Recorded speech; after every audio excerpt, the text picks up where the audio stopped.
Se um jogo é ruim, a culpa é sua. É isso mesmo, a culpa é sua. É impressionante como a indústria dos games vem se tornando uma coisa muito conturbada.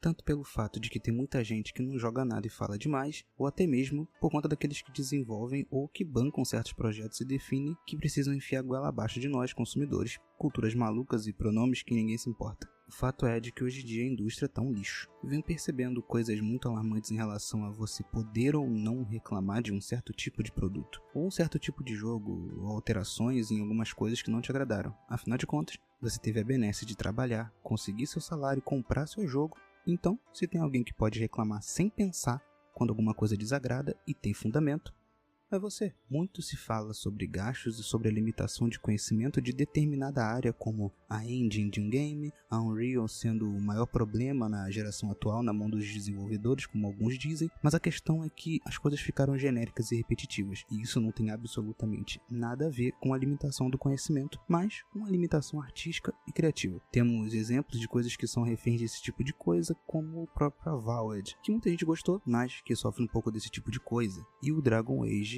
ou que não Binary Edition Deluxe. Uma coisa tão horrível que reverberou a ruindade e o estúdio foi fechado. Mas aparentemente para alguns, os chatos somos nós. Talvez não tenhamos entendido que o personagem com a cara de demônio e a aparência de capeta era não binário e a gente tinha que aceitar. E não se engana. Não é preconceito, é uma questão de lógica. Pensa comigo, você foi posto numa máquina do tempo e foi levado pra junto do Edward Kenway lá num navio em 1700 e bolinha. Aí você chega pra ele e fala que é não binário e que você não se identifica nem como homem nem como mulher. Você com certeza vai ser taxado de maluco, porque aquele tipo de coisa não existia naquela época. Ou melhor, a gente pode ser um pouco mais assertivo e um pouco mais radical.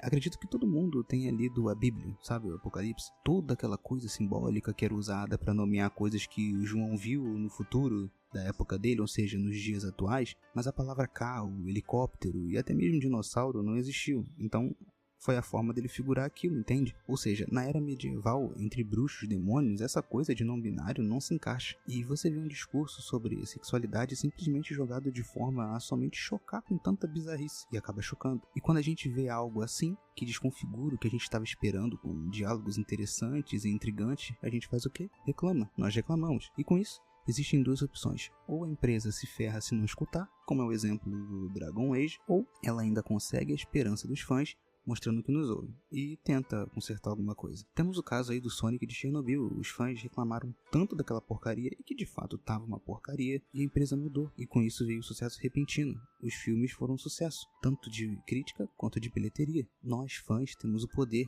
nós consumidores devemos reclamar quando o nosso dinheiro não é honrado, porque se essas empresas são o que são, é por nossa causa. Quando nós não entendemos uma perfeição inexistente, pessoas como um amigo da Voxel nos taxa de chatos e intolerantes, ou não sabemos o que a gente está falando porque a gente não jogou. Nós cobramos as empresas porque queremos que o nosso dinheiro seja valorizado e que não seja atacado no lixo. E isso não se resume só à sexualidade ou algo assim. Os jogos de fato não possuem mais essência, carinho, aquela valorização da arte e muito menos respeito a você, principalmente. A reclamação nunca vai ser um problema, porque quando um jogo é duramente criticado e acompanhado de resultados ruins, não é opinião.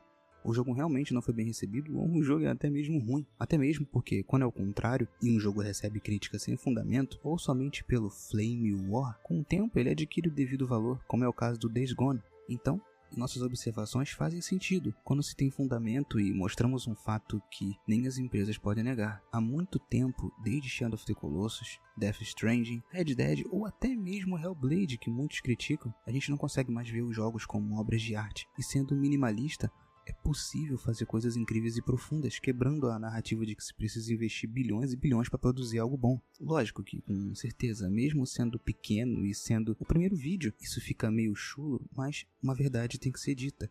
Nós não nos importamos e não damos a mínima para elo, delo, ili, dili, mague ou escambau. Você quer ser elo, delo, seja feliz, mas deixe nossa indústria e nosso divertimento em paz, porque geralmente se briga por inclusão em coisas que esse tipo de gente não consome, e as obras que realmente possuem uma inclusão natural e você nem percebe Porque afinal de contas são pessoas normais, apenas com opções diferentes, ninguém se importa. E com todo respeito às pessoas que de fato gostam de games e se identificam com o jeito que quiserem, mas a maioria não faz um serviço decente à indústria dos games e do entretenimento em si, apenas forçando pautas que ninguém pede, manchando a reputação de personagens que amamos, para que no fim esse pessoal nem sustentam aquilo que eles tanto brigam para ter inclusão. O que mudam, na verdade, é que nós saímos perdendo. Somos taxados de preconceituosos e radicais. Mas não, eu só quero que o Homem-Aranha saia debaixo da geladeira e que ele não se desculpe por ser homem com a Mary Jane. Que as empresas me tragam bons jogos. Mas o engraçado é que a inclusão, ela existe. E não é pouco não. Mas essas pessoas não se importam,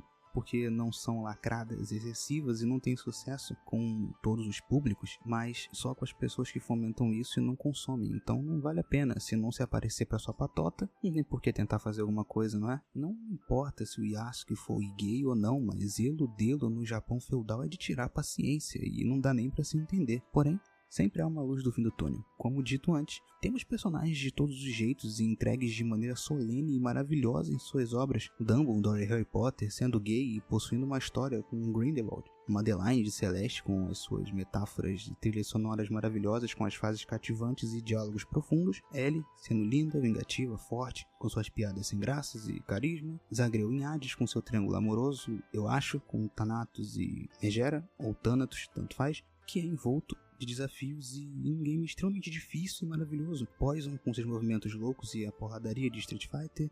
A Vi de Arcane com seus problemas e passado conturbado, uma animação muito boa, e eu acho ela uma personagem linda, podem me julgar. Chloe com suas viagens e questões em Life is Strange. Birdo no universo do Mario. São tantas representações, mas nenhuma delas é levantada, porque esses personagens não fazem lacrações e não têm a personalidade em ser quem são. Mas, linkando uma coisa na outra, a criatividade diminui e abre-se espaço para essas coisas, porque é mais fácil chamar atenção com lacradas do que botar o cérebro para funcionar e nos entregar algo inteligente e bem feito. E logo, nossos jogos se tornam apenas produtos. E nós, apenas números. Não deixe que esses especialistas e esses caras que acham que sabem de tudo digam que você está errado em reclamar ou ditar regras, simplesmente porque uma frase parece coisa pequena, mas só um adendo. Nem todo mundo tem um canal no YouTube ou recebe games antecipados. Suamos muito para ter o nosso lazer e merecemos ser respeitados.